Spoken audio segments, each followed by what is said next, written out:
Hi గారు, welcome to our channel. ప్రస్తుతం మనతో పాటు దాము బాలాజీ గారు సీనియర్ జర్నలిస్ట్ ఉన్నారు. వాటితో ఒకసారి మాట్లాడదాం.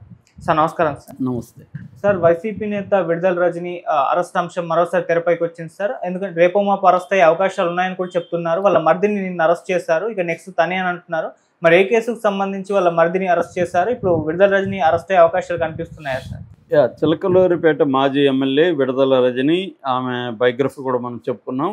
ఆమె మీద ఇప్పుడు కేసు నమోదైంది. యాక్చువల్గా ఇది మార్చిలోనే ఎఫ్ఐఆర్ మార్చి 23వ తేదీ అంటే లాస్ట్ మంత్ ఈ ఎఫ్ఐఆర్ నమోదు చేశారు.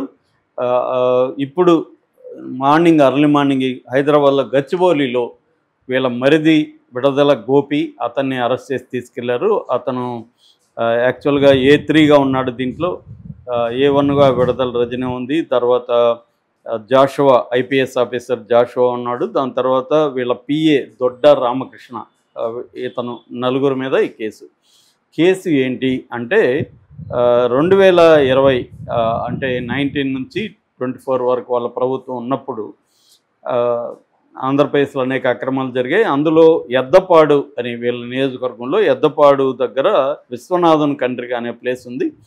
అక్కడ లక్ష్మీ బాలాజీ క్రషర్స్ అంటారు, క్రషింగ్ యూనిట్ ఉంది.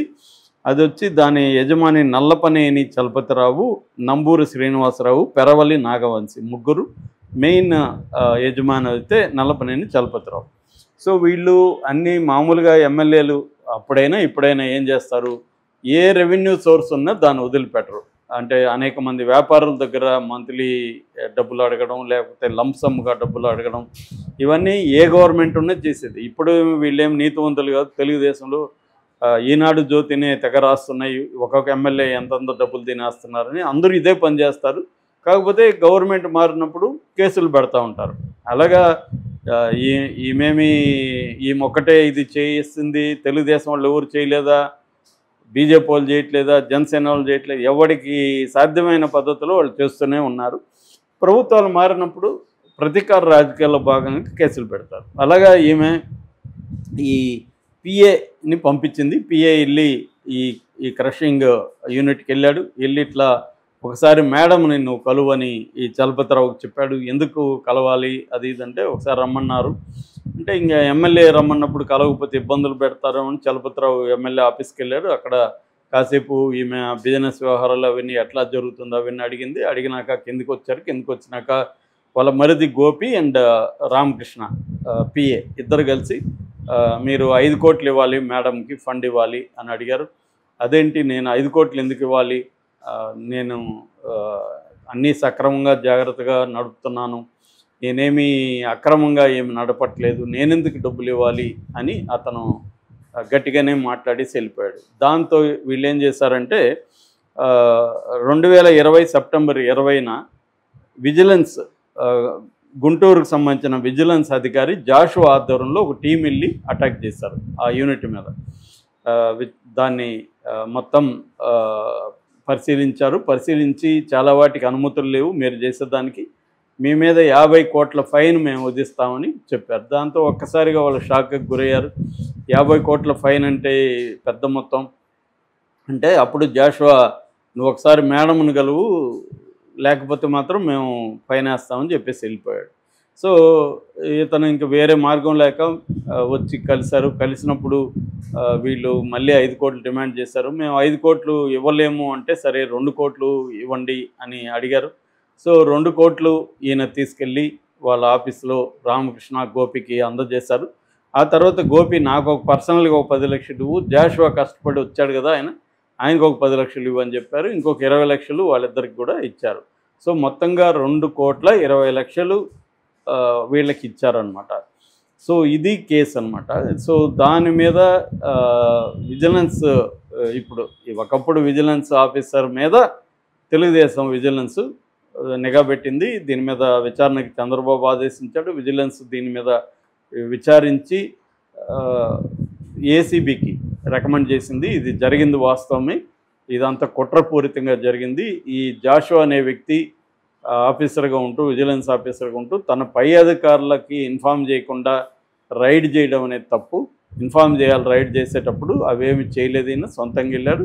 అట్లాగే ఈయనతో పాటు వెళ్ళిన ఇతర అధికారులను కూడా మేము విచారించాం. వాళ్ళందరూ కూడా ఇది పైనుంచి కానీ ఏమి రాలేదు, వాళ్ళ మీద ఎటువంటి కంప్లైంట్లు కూడా మాకు రాలేదు, ఇది ఓన్లీ విడుదల రజని కోసమే జాషువా వెళ్ళాడు, మేము ఇంకా విధి లేదు రమ్మన్నారు, పై అధికారులు రమ్మన్నప్పుడు వెళ్ళాలి కాబట్టి మేము కూడా వెళ్ళామని వాళ్ళ వాంగ్మూలాలు కూడా ఇచ్చారు.